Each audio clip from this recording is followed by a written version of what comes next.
দর্শক আমন্ত্রণ প্রবাসে বাংলাদেশ, আপনাদের সঙ্গে আছি আমি নাবিলা সোহার। লন্ডন সফরে বৃহস্পতিবার বেশ ব্যস্ত সময় পার করেছেন প্রধান উপদেষ্টা ডক্টর মোহাম্মদ ইউনূস। ব্রিটেনের মর্যাদাপূর্ণ পুরস্কার কিংস চার্লস হারমোনি অ্যাওয়ার্ড গ্রহণ করেছেন তিনি। এর আগে বাকিংহাম প্যালেসে ব্রিটিশ রাজা তৃতীয় চার্লসের সাথে বৈঠকে অংশ নেন। সেখানে বাংলাদেশের পরিবর্তিত পরিস্থিতি ও সংস্কার প্রক্রিয়া নিয়ে আলোচনা হয়েছে বলে জানিয়েছেন প্রেস সচিব শফিকুল আলম।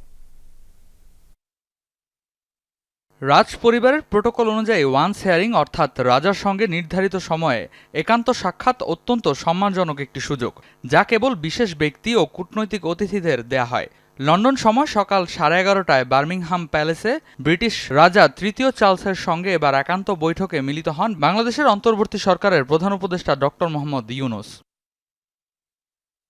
বাকিংহাম প্যালেসে ব্রিটিশ রাজা তৃতীয় চার্লসের সাথে প্রধান উপদেষ্টা ডক্টর মোহাম্মদ ইউনূসের বৈঠকে বাংলাদেশের পরিবর্তিত পরিস্থিতি ও সংস্কার প্রক্রিয়া নিয়ে আলোচনা হয়েছে বলে জানান প্রেস সচিব শফিকুল আলম। ব্রিটেনের national security adviser Jonathan Powell এর সাথে মিটিং।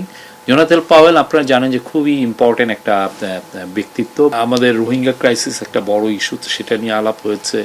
বাংলাদেশের ডেমোক্রেটিক ট্রানজিশন নিয়ে আলাপ হয়েছে।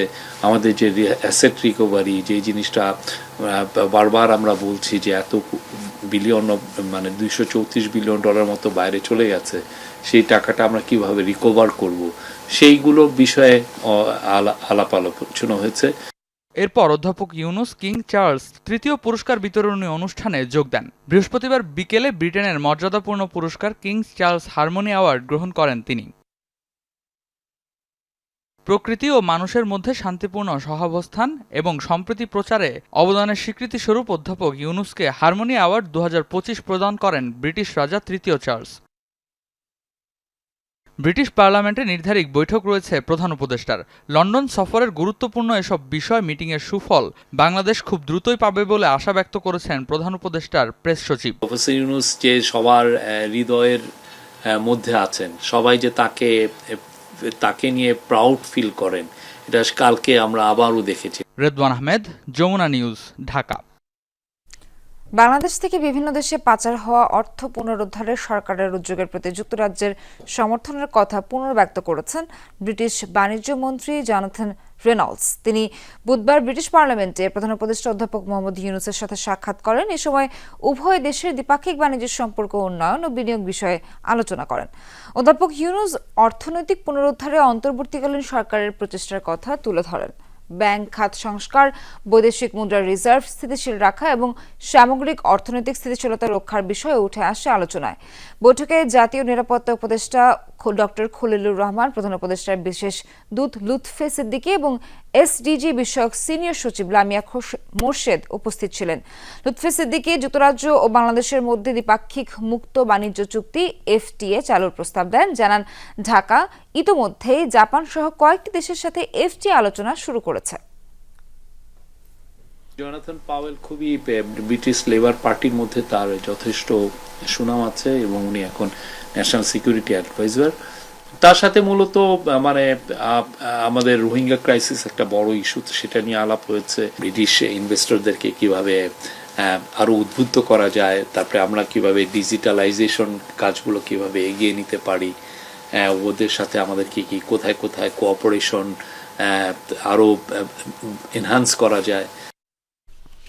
স্পেনে অ্যাসোসিয়েশন কুলতুরাল দে বাংলাদেশ এন কাতালোনিয়া এর কার্যালয় উদ্বোধন এবং নতুন কার্যনির্বাহী কমিটির অভিষেক অনুষ্ঠিত হয়েছে। ফিতা ও কেক কেটে অ্যাসোসিয়েশনের নিজস্ব কার্যালয় উদ্বোধন করেন বার্সেলোনা নিযুক্ত বাংলাদেশের অনারারি কাউন্সিলর রামন পেদ্রো। এরপর স্থানীয় একটি রেস্তোরাঁয় আয়োজিত অভিষেক অনুষ্ঠানে নতুন কার্যকরী কমিটির সদস্যদের নাম ঘোষণা করেন অ্যাসোসিয়েশনের সদ্য বিদায়ী সভাপতি ও প্রধান উপদেষ্টা সুরুজ্জামান জামান। সভাপতি করিম আলীর সভাপতিত্বে অনুষ্ঠানটি যৌথভাবে পরিচালনা করেন সাধারণ সম্পাদক সাইফুল ইসলাম ও সাংগঠনিক সম্পাদক রেদওয়ান হোসেন। অনুষ্ঠানে স্বাগত বক্তব্য রাখেন সিনিয়র সহ সভাপতি জাকির হোসেন। অনুষ্ঠানে অতিথি হিসেবে উপস্থিত ছিলেন স্পেন বাংলা প্রেস ক্লাবের সভাপতি আফাজ জনি, সাধারণ সম্পাদক Lokman Hossain, greater Sylhet council UK north রিজিয়নের চেয়ারম্যান HM ফয়জুল ইসলাম সহ আরও অনেকে। স্মরণকালের সবচেয়ে ভয়াবহ বিমান দুর্ঘটনার সাক্ষী হল ভারত। 242 আরোহী নিয়ে লন্ডনের পথে উড্ডয়নের পরপরই একটি হোস্টেলের উপর বিধ্বস্ত হয়েছে এয়ার ইন্ডিয়ার বিমান। উড়োযানটিতে 169 ভারতীয় ছাড়াও ছিল 61 বিদেশি নাগরিক। বিমানে এখন পর্যন্ত উদ্ধার করা হয়েছে 290টি মরদেহ। নিহতদের মধ্যে বিমানের আরোহীদের পাশাপাশি স্থানীয় বাসিন্দারাও রয়েছেন। গন্তব্য ছিল লন্ডনের গ্যাটউইক। উড্ডয়নের কয়েক সেকেন্ড পরেই যান্ত্রিক ত্রুটির বিষয়ে সতর্ক করতে এয়ার ইন্ডিয়ার 171 ফ্লাইট থেকে জরুরি সতর্কবার্তা পাঠানো হয় কন্ট্রোল টাওয়ারে। এর পরপরই হয়ে যায় যোগাযোগ বিচ্ছিন্ন। তারপর নিয়ন্ত্রণ হারিয়ে বিকট শব্দে আছড়ে পড়ে বিমানটি, বিস্ফোরিত হয় সাথে সাথেই।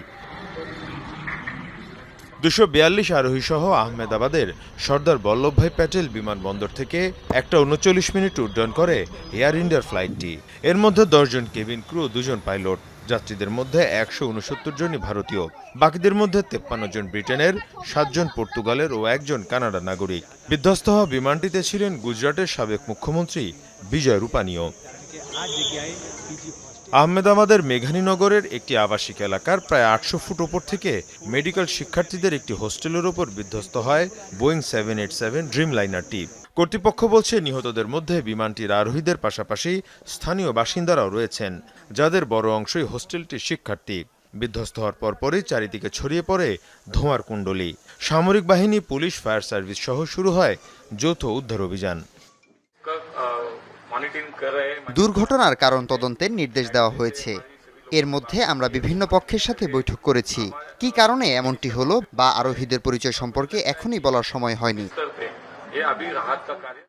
একে একে মরদেহ উদ্ধার করে নেওয়া হয় হাসপাতালে। প্রিয়জনদের খোঁজে সেখানে ভিড় করেন বিমানে থাকা যাত্রীদের স্বজনেরা। তাদের আর্তচিৎকারে তৈরি হয় হৃদয় বিদারক পরিস্থিতি। আমার বোন এবং তার স্বামীর খোঁজে এখানে এসেছি, কিন্তু কর্তৃপক্ষ কোনো তথ্যই দিচ্ছে না। বারবার আমাদের সরিয়ে দিচ্ছে এখান থেকে। আমার বোনের লন্ডন যাওয়ার কথা, তার ফ্লাইট ছিল 1:10 মিনিটে। এখন শুনতে পাচ্ছি বিমানটি বিধ্বস্ত হয়েছে। ভয়াবহ এই দুর্ঘটনায় শোক জানিয়েছেন ভারতের প্রেসিডেন্ট দ্রৌপদী মুর্মু, প্রধানমন্ত্রী নরেন্দ্র মোদী সহ অনেকেই। ঘটনাস্থল পরিদর্শন করেছেন স্বরাষ্ট্রমন্ত্রী অমিত শাহ। মীর মুশফিকা হাসান, যমুনা নিউজ। ভারতে ভয়াবহ বিমান দুর্ঘটনার পর নিহত যাত্রীদের স্বজনদের আর্তনাদে ভারী হয়ে উঠেছে আহমেদাবাদের বিভিন্ন হাসপাতালের পরিবেশ। এর পাশাপাশি উৎকণ্ঠা বাড়ছে নিখোঁজ যাত্রীদের স্বজনদের মাঝেও। কেন্দ্র এবং রাজ্য সরকারের সমন্বয়ে চলছে উদ্ধার কাজ এবং তদন্ত। এদিকে ভারতে বিমান বিধ্বস্তের ঘটনায় শোক জানিয়েছেন বিভিন্ন দেশের নেতারা। আহমেদাবাদের সিভিল হসপিটালের সামনের দৃশ্য। একদিকে স্বজন হারাদের আর্তনাদ, অন্যদিকে নিখোঁজদের জন্য উৎকণ্ঠা। বিমান দুর্ঘটনায় হতাহতদের নেওয়া হয়েছে এই হাসপাতালে। এমনটি শোনার পর ভিড় করতে থাকেন বহু মানুষ। আমার বোন এবং তার স্বামীর খোঁজে এখানে এসেছি, কিন্তু কর্তৃপক্ষ কোনো তথ্যই দিচ্ছে না। বারবার আমাদের সরিয়ে দিচ্ছে এখান থেকে। দুর্ঘটনায় আহতদের নেওয়া হয় আহমেদাবাদের বিভিন্ন হাসপাতালে। চিকিৎসা এবং মরদেহ শনাক্তে সর্বোচ্চ চেষ্টা চলছে বলে জানায় কর্তৃপক্ষ। দুর্ঘটনার কারণ তদন্তের নির্দেশ দেওয়া হয়েছে। এর মধ্যে আমরা বিভিন্ন পক্ষের সাথে বৈঠক করেছি। কী কারণে এমনটি হলো বা আরোহীদের পরিচয় সম্পর্কে এখনই বলার সময় হয়নি। বৃহস্পতিবার উড্ডয়নের কিছুক্ষণ পরই বিমানটি আছড়ে পড়ে একটি আবাসিক এলাকায়। আঘাত হানে মেডিকেল শিক্ষার্থীদের একটি হোস্টেলে। ভবনটির বিভিন্ন স্থানে আটকে থাকে বিমানটির নানা অংশ। আগুন ধরে যায় ভবনটিতেও। এর আগে ভারতে বিমান বিধ্বস্তের ঘটনায় শোক জানান বিভিন্ন দেশের নেতারা। এ ঘটনায় শোক জানিয়েছেন অন্তর্বর্তী সরকারের প্রধান উপদেষ্টা ডক্টর মোহাম্মদ ইউনূস। ভারতের প্রধানমন্ত্রী নরেন্দ্র মোদীর উদ্দেশ্যে পাঠানো এক শোকবার্তায় তিনি এই মর্মান্তিক ঘটনায় নিহতদের পরিবারের প্রতি গভীর সমবেদনা জানান। এছাড়াও শোক জানিয়েছেন কানাডার প্রধানমন্ত্রী। দুর্ঘটনার খবর জানার পর ভারতকে সব ধরনের সহায়তার কথা জানায় লন্ডন। ভারতে যে ভয়াবহ বিমান দুর্ঘটনা হয়েছে তাতে আমরা সবাই শোকাহত। বিমানটিতে অনেক ব্রিটিশ নাগরিক ছিলেন। তাদের বিষয়ে জানতে আমরা ভারতীয় কর্তৃপক্ষের সাথে যোগাযোগ রাখছি। এদিকে দুর্ঘটনাস্থলে যান কেন্দ্রীয় স্বরাষ্ট্রমন্ত্রী অমিত শাহ।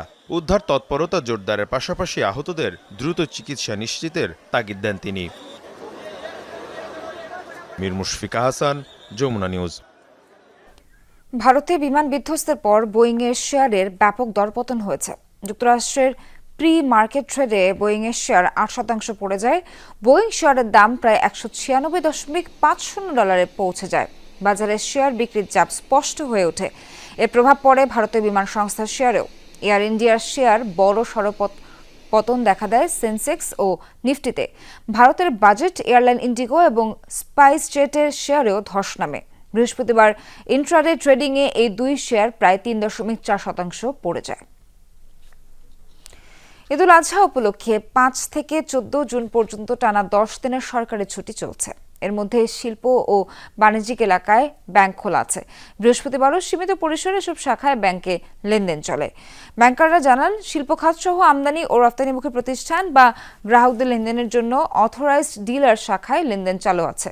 সকাল 10টা থেকে দুপুর 2টা পর্যন্ত লেনদেন চলবে, তবে ব্যাংক খোলা থাকবে বিকাল 4টা পর্যন্ত।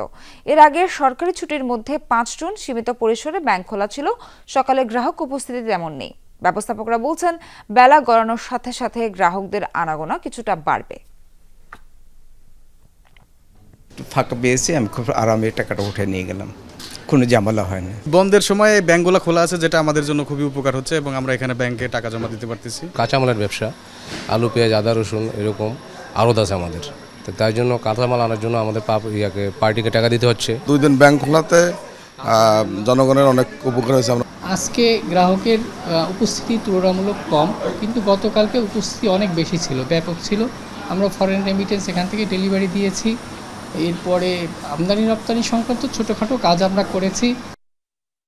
ফিফা র্যাঙ্কিংয়ে 5 ধাপ এগিয়েছে বাংলাদেশ জাতীয় নারী ফুটবল দল।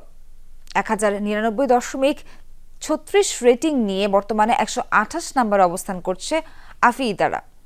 মে মাসে নারী ফিফা উইন্ডোতে জর্ডানে ত্রিদেশীয় সিরিজ খেলে বাংলাদেশ। জয় না পেলেও স্বাগতিক জর্ডান ও ইন্দোনেশিয়ার বিপক্ষে ড্র করে দেশে ফিরে লাল সবুজের প্রতিনিধিরা। র্যাঙ্কিংয়ে 39 ধাপে এগিয়ে থাকা ইন্দোনেশিয়া ও 59 ধাপে এগিয়ে থাকা জর্ডানকে রুখে দেয়ায় এই উন্নতি হয়েছে বাংলাদেশের। নারী ফুটবলের পরবর্তী র্যাঙ্কিং প্রকাশ হবে আগামী 7 আগস্ট। এই সময়ের মধ্যে বাংলাদেশ এশিয়ান নারী বাছাই টুর্নামেন্ট খেলবে মিয়ানমারে।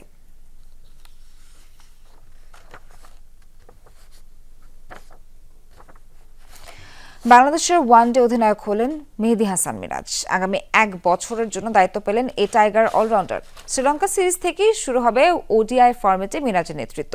সম্প্রতি টেস্টে আরও 1 বছরের জন্য দায়িত্ব দেওয়া হয়েছে নাজমুল শান্তকে। টি20তে শান্তর পরিবর্তে নেতৃত্ব দেওয়া হয়েছে লিটন দাসকে। এবার ওয়ানডে সংস্করণেও বাংলাদেশ পেল নতুন অধিনায়ক। এই নিয়ে 3 ফরম্যাটে 3 জন ভিন্ন অধিনায়ক পেল বাংলাদেশ। এর আগে তামিম, সাকিব ও মাহমুদুল্লাহ দায়িত্বে ছিলেন ভিন্ন 3 ফরম্যাটে। অধিনায়কত্ব পেয়ে বিসিবির প্রতি কৃতজ্ঞতা জানিয়েছেন মেহেদী হাসান মিরাজ।